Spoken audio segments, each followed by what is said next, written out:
Good morning, dear students. Once again, I welcome you all in my accountancy class. As you know, topic process and basis of accounting is going on. Yesterday, we have already learned about process of accounting. Now, today is the time of basis of accounting.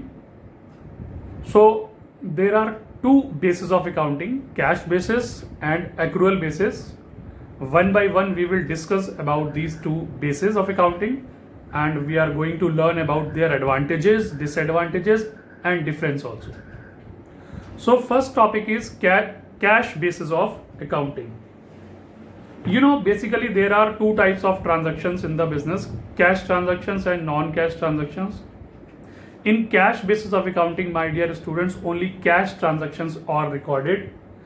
Cash transactions और recorded का meaning ये हुआ कि आपको मालूम है हम दो तरीके की गुड्स परचेज करते हैं, cash purchases and credit purchases.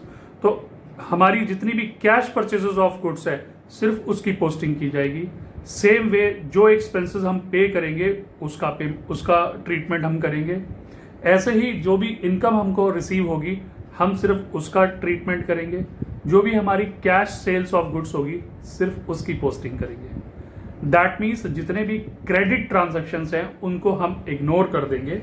So this type of basis is suitable for professional persons, जहां पर बहुत ही कम अकाउंटिंग की जरूरत पड़ती है, and these people are like lawyers, doctors, chartered accountant etcetera.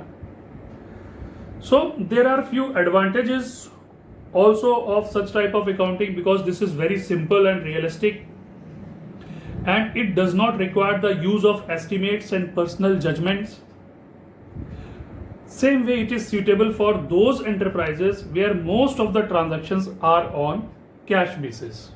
So that's why मैंने आपको बताया कि this basis is suitable for professional people like lawyers, doctors and chartered accountant. Apart from few advantages, there are various disadvantages also of this basis. It does not give a true and fair view of profit and loss and financial position of the enterprise because, my dear, it ignores outstanding expenses, prepaid expenses, accrued incomes and incomes received in advance. जब हम business में transactions हो रही होती हैं तो सिर्फ cash transactions नहीं होती हैं, कैश के साथ नॉन कैश ट्रांजैक्शंस भी होती हैं और कुछ कॉम्प्लेक्स नेचर की ट्रांजैक्शंस भी होती हैं। तो जितनी भी नॉन कैश ट्रांजैक्शंस हैं, and there are various complex nature transactions also, जिनको हमें इग्नोर करना पड़ता है इस बेसिस में। तो this is the biggest disadvantage of this basis, and there is great possibility of manipulation of profit in cash basis of accounting because payments may either be delayed or made early, and similarly incomes may be postponed or collected early. And most importantly, that is Companies Act 2030 does not recognize it. तो Companies Act 2030 जब इसको recognise ही नहीं करता तो आपको मालूम है कि इससे जो भी आप ऑन दिस बेसिस अगर आप अकाउंट्स बनाएंगे तो वो एक्सेप्टेबल नहीं होंगे। Now second basis of accounting is accrual basis accounting. Under this method, incomes are recorded when they are earned or accrued, irrespective of the fact whether cash is received or not. That means cash as well as non-cash transactions are recorded in accrual basis of accounting.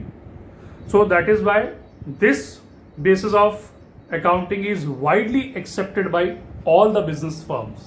चाहे वो sole proprietorship हो, partnership हो या companies हो, सारी की सारी business firm जिनका मेन मोटिव प्रॉफिट अर्न करना होता है वो एक्रूअल बेसिस से अकाउंटिंग करते हैं। एक्रूअल बेसिस से जब आप अकाउंटिंग करते हैं तो उसमें आपकी जितनी नॉन कैश ट्रांजैक्शंस जो कि आप इग्नोर कर रहे थे कैश बेसिस ऑफ अकाउंटिंग में, उसकी भी पोस्टिंग कर लेते हैं, like outstanding expenses, prepaid expenses, accrued income and income received in advance. क्योंकि जब आप इन सारी नॉन कैश ट्रांजैक्शंस को अपनी बुक्स में लेके आते हो तभी आपको ट्रू एंड फेयर व्यू मिलता है प्रॉफिट एंड लॉस अकाउंट का as well as financial statement का।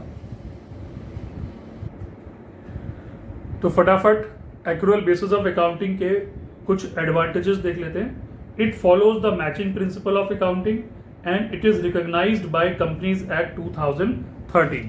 तो सबसे इंपॉर्टेंट ये है जितनी भी कंपनीज हैं, कंपनीज को एक्रूअल बेसिस अकाउंटिंग से ही अपने अकाउंट्स मेंटेन करने हैं. This is according to companies act 2013. There are few disadvantages also. It is not as simple as cash basis of accounting and it requires the use of estimates and personal judgment. तो फटाफट my dear students cash basis और accrual basis accounting का difference देख लेते हैं. आप देख रहे हैं सामने बोर्ड पे लिखा हुआ है only cash transactions are required in cash basis of accounting, whereas cash and non-cash both transactions are recorded in accrual basis of accounting, and cash basis of accounting is not recognized by Companies Act 2013, whereas accrual basis of accounting is recognized by Companies Act 2013, and cash basis of accounting is suitable for professionals, people like lawyers, doctors, chartered accountant and architects, and accrual basis of accounting is suitable for all types of business units whose main motive is to earn profit. Thank you very much for watching this video.